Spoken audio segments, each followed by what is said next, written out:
इस श्लोक में और न परलोक में, ये भगवान बोल रहे हैं। यहां किसी के संशय की अब कोई गुंजाइश नहीं। ना इस लोक में ना परलोक में उसका कहीं भी पतन नहीं हो सकता, विनाश नहीं हो सकता। ना मुत्र विनाशस्तस्य, कोई सामर्थ्य ऐसी नहीं रखता। ये बहुत आनंद की बात है। आप जैसे भी जितना भी प्रयास कीजिए आगे बढ़ने का, लेकिन निराश और हताश होने की कोई गुंजाइश नहीं। अभी वो त्याग और तपस्या की चरम अवस्था को नहीं प्राप्त है, शुरुआत है भजन का।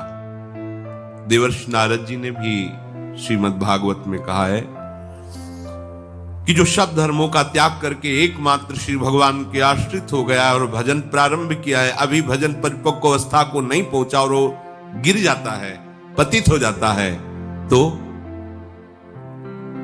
उसका कोई भी पतन करने में समर्थ नहीं है, क्योंकि भगवान है, रक्षा करते हैं। उसकी दुर्गति नहीं होगी, वो ऐसे संयोग को प्राप्त होता चला जाएगा जो बड़े बड़े पुण्यात्माओं को भी नहीं मिलता।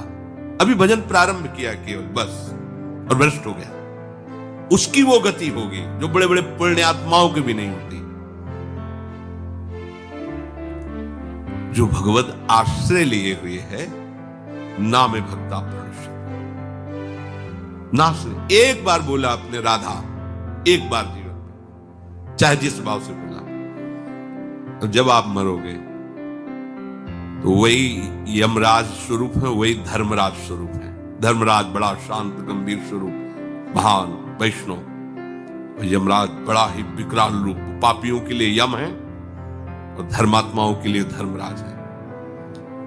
उनके रजिस्टर में जितना सब कुछ भरा हुआ है, एक राधा नाम बोला, राधा, अब सामर्थ्य नहीं है उनकी कि एक नाम का हिसाब कर सके, क्योंकि महान वैष्णवाचार्य हैं, वो भी 12 वैष्णवों में महाभागवत में श्री धर्मराज जी भी आते हैं। वो प्रभु के नाम की महिमा को जानते हैं।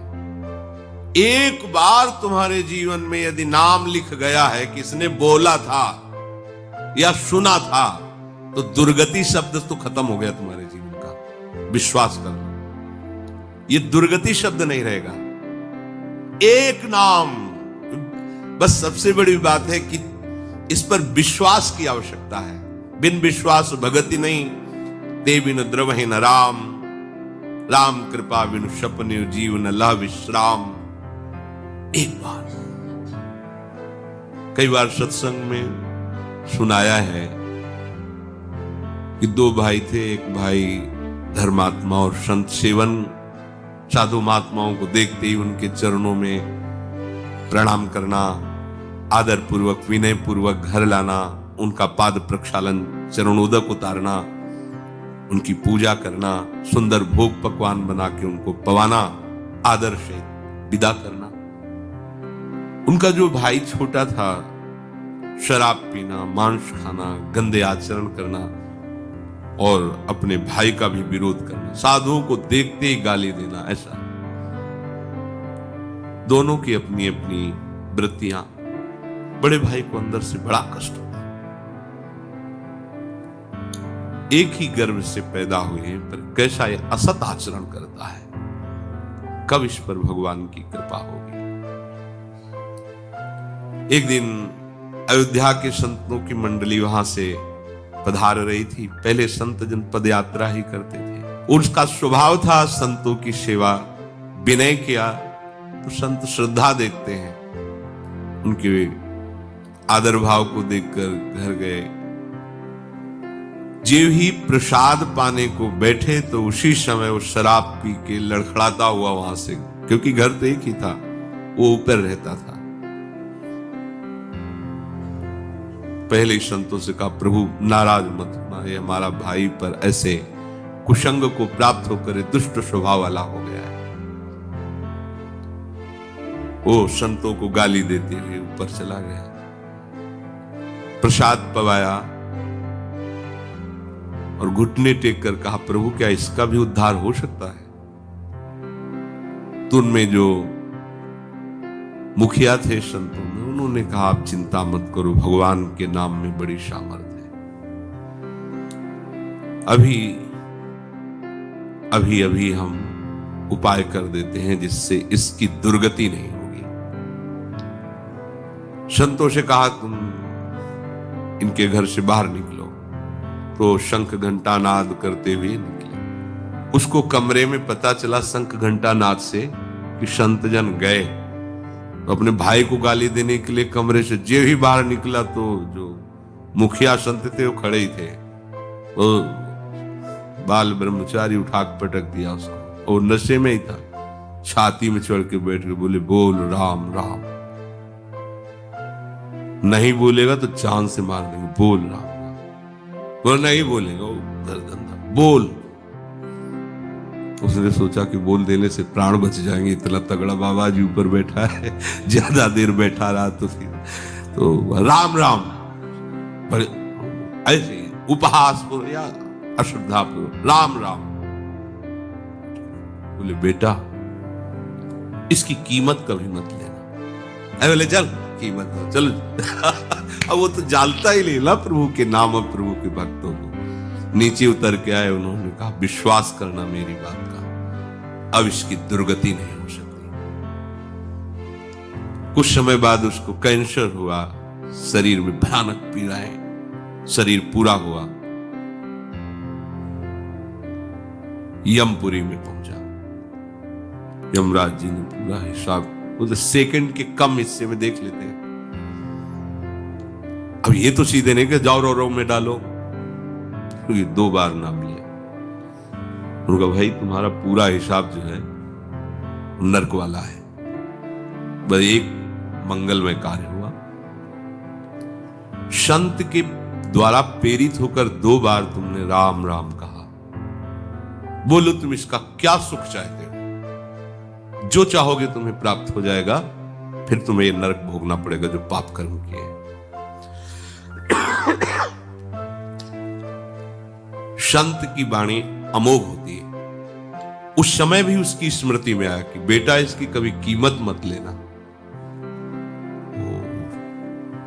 बच गए, नहीं तो पहले हिसाब अगर मिलता तो हम समझ ही नहीं पाते। पहले तो हिसाब ना, तो मुझे पता तो होना चाहिए कि इसके बदले में क्या दे सकते हैं आप, नाम के बदले में आप हमें क्या दे सकते हैं। भाई कीमत तो हमें पता हो तब हम हाँ बोले।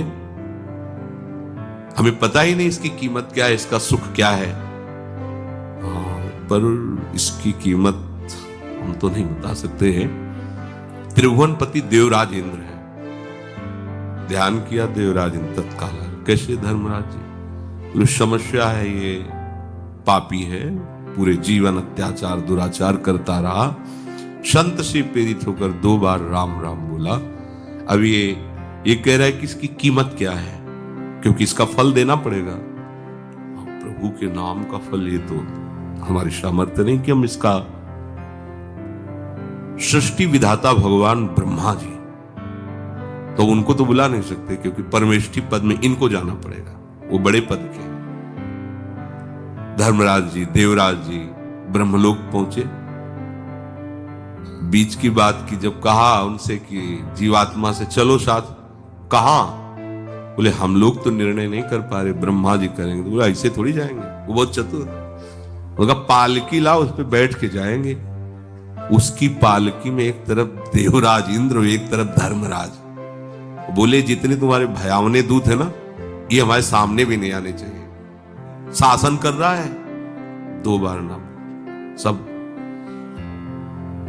ब्रह्मा जी ने कहा कौन सी लीला हो रही है भाई, कौन सा महाभागवत आ रहा है इतने सम्मान से? बोले प्रभु महाभागवत नहीं, महापापी है। 2 बार ये संत के कहने से राम राम बोला है। आप पितामह हैं, संपूर्ण सृष्टि के विधाता हैं, क्या फल इसको दिया जाए? क्योंकि सारे फलों का लेखा जोखा आपके हाथ में प्रभु। इसको 2 बार राम राम कहने का क्या फल? दाढ़ी खुजलाने लगे। क्या भगवान का नाम है होश में, ऐसे थोड़ी फाइनल में बोल सकते हो आप, होश में प्रमाणित। तो उन्होंने कहा देखो हम तो सृष्टि रचना और इसमें सब लगे रहते हैं, महादेव जी ध्यानस्थ रहते हैं नाम में, ओम नाम की महिमा जानते हैं, उनके पास चलते हैं। ब्रह्मा जी, देवराज इंद्र, धर्मराज, भगवान शिव, परम वैष्णवाचार्य महान आइए कैसे आगमन हुआ कैलाश में। प्रभु समस्या है ऐसा ऐसा। बोले पहली बात तो एक ही शब्द में हम कहते हैं कि नाम की महिमा तो पूर्ण रूप से हम भी नहीं जानते, कुछ महत्व देखा है। जैसे रा कह के हलाहल विष और मां कह के, या गले में कोई चीज रोकी थोड़ी जाती। गला एक ऐसी जगह है जरा सा भी कुछ चला जाए खो खो खो खो से, जब तक वो निकल नहीं जाएगी तब तक वो, देखो ना किसी पूरा विष जो समुद्र मंथन से निकला, रा और मां आज भी गले में विराजमान है और नीलकंठ से भगवान का नाम संबोधन किया जाता है उसी के कारण। बड़ी महिमा नाम की वर्णन की, पर बोले पूर्ण रूप से क्या नाम का फल है?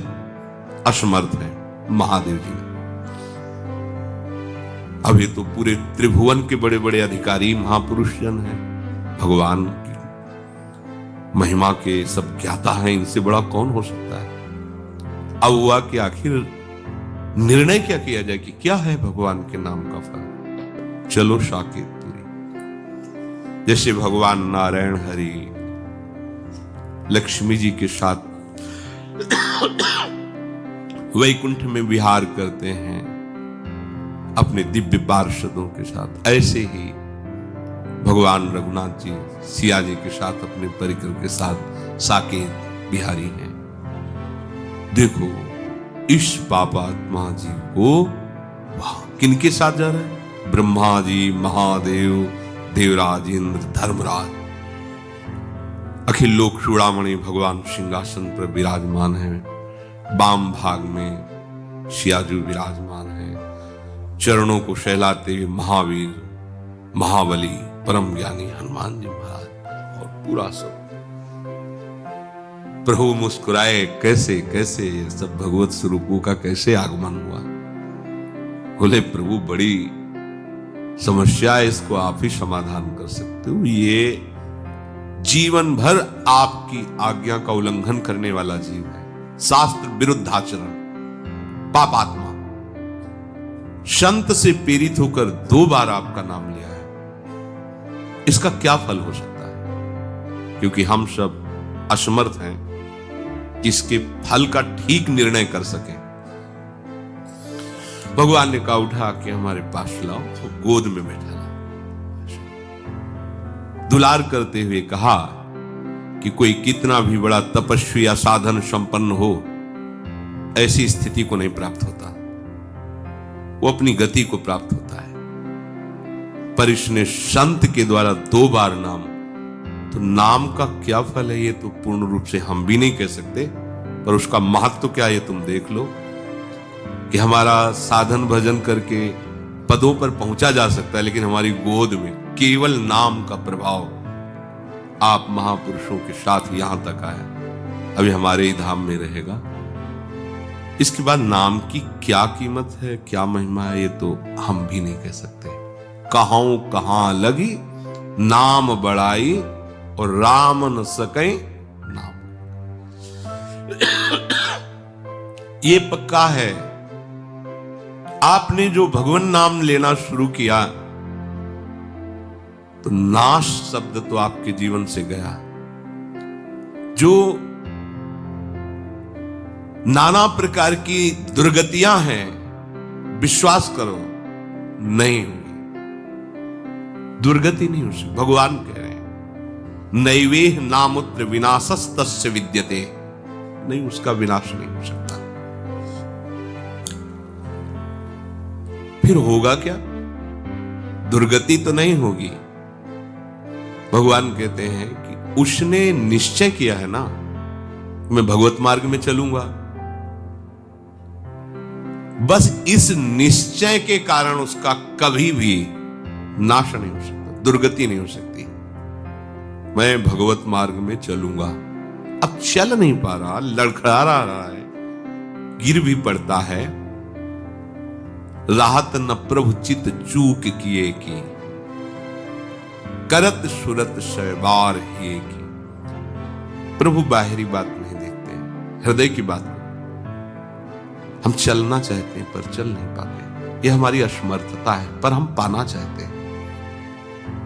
इस बात को प्रभु केवल जानते हैं, दूसरा नहीं। दूसरे तो सद्गुणों के महत्व को जानते हैं।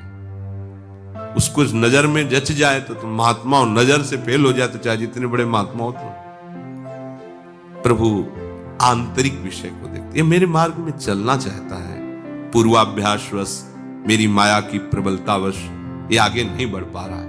नाश नहीं होगा, पतन शब्द नहीं उसके जीवन में होगा। न में भक्ता प्रणश्यति। जैसे महाराज भगवान ऋषभदेव जी के पुत्र भरत जी प्रभु की प्राप्ति के लिए भारतवर्ष का राज्य का त्याग, रानी, महल, संपत्ति, सेवक, सब सुखों का त्याग किया।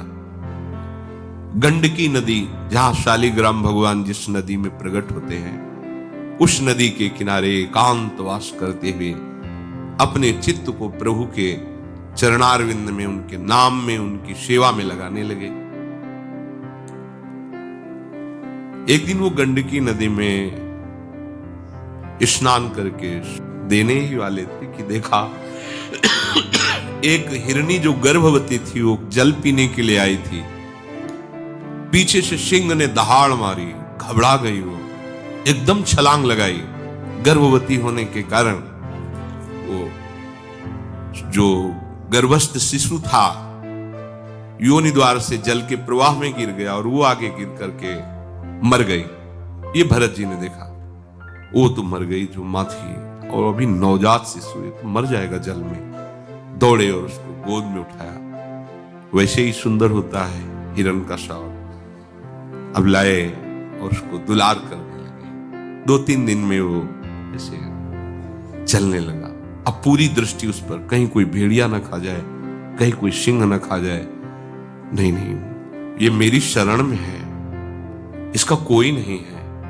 अब उसको गोद में ले हुए कुमल कुमल घास लेके इसको पवाते। ये कोई गलत कार्य नहीं किया इन्होंने, ऐसा ही करना चाहिए। कोई भी भक्त हृदय धर्मात्मा वो ऐसा कैसे देख सकता है कि वो जीव मर रहा है और हम उसे जाने दें। जहां तक हो सके हमें प्रयास करना है उसके दुख दूर को, उसको बचाने का, उसको सुख देने का, पर बराबर नहीं, उस पर आसक्त नहीं हो जाना। इसलिए सेवा करनी है पर ममता नहीं, निर्ममो, निरहंकारा, अहंकार नहीं कि मेरे द्वारा इसका भरण पोषण होता है। सेवा करनी पर उससे ममता नहीं रखनी। ये परमार्थ के साधन की कसौटी है। सेवा करनी पर ममता नहीं रखनी, गलत हो गया यहां। सेवा की और ममता कर ली। अब वो बड़ा हो गया था, वो अपने झुंड में चला जाए जैसा, उससे निरपेक्ष होना चाहिए था। उसका जीवन क्या प्रभु जाने। 2-4-10 दिन उसको संभाल दिया और छोड़ दिया, पर ऐसा नहीं हुआ, आसक्त हो गए। अगर वो आंख मूंद के ध्यान भी करना चाहते तो हिरन ही ध्यान में आता है, ऐसे खोल के देख लेते हैं कि कहीं उसको कोई जीव खा ना जाए। कभी कभी वो ध्यान में है, छोटे छोटे सींगों से ऐसे उनको बड़ा सुख मिलता। पुत्र परिवार का जिस लक्ष्य की प्राप्ति के लिए त्याग किया, उसी लक्ष्य में ये बाधा खड़ी हो गई और वो समझ नहीं पा रहे। कभी गले में उसको ऐसे बैठाल के जैसे अपने बच्चों के साथ दिला, ऐसे वन में अब सारा का सारा समय उसी हिरन के साथ। बड़ा वियोग वर्णन है उसमें जो वो चला गया। अंतिम समय उसी हिरन में आसक्त होते हैं। छूट गया, देखो मार्ग छूट गया, एकदम भजन छूट गया। भागवत में लिखा है जिस भजन के लिए उन्होंने सब का त्याग किया, उसी भजन का त्याग कर दिया। एक क्षण भी भजन नहीं कर रहे, बस उसी हिरन के बच्चे के साथ। अंतिम समय में उसी हिरन का ध्यान करते हुए उनका प्राण छूटा। अब क्या होना चाहिए था? दुर्गति होनी चाहिए थी? नहीं, ऐसा नहीं। जब हिरन बने पूर्ण ज्ञान प्रकाश में है, ओह, मेरी दुर्गति अर्थात उस उत्तम मानव देह से जो भगवत प्राप्ति की साधना कर रहे थे, उसमें विक्षेप और मैं अब हिरण के शरीर में आ गया। अब नहीं, जिस दोष के कारण हमारा ये पतन हुआ, अब नहीं। अपनी मां को छोड़ दिया, बच्चा हिरण वहीं गंडकी नदी के पास है। हरी घास नहीं खाते, कहीं ममता ना हो जाए, बड़े सावधान अपने शरीर को उसी गंडकी नदी में खड़े करके जो पूर्व में मंत्र जप रहे हैं, वही मंत्र जप रहे हिरण के शरीर में, वैसी साधना प्रारंभ। क्या पतन हुआ?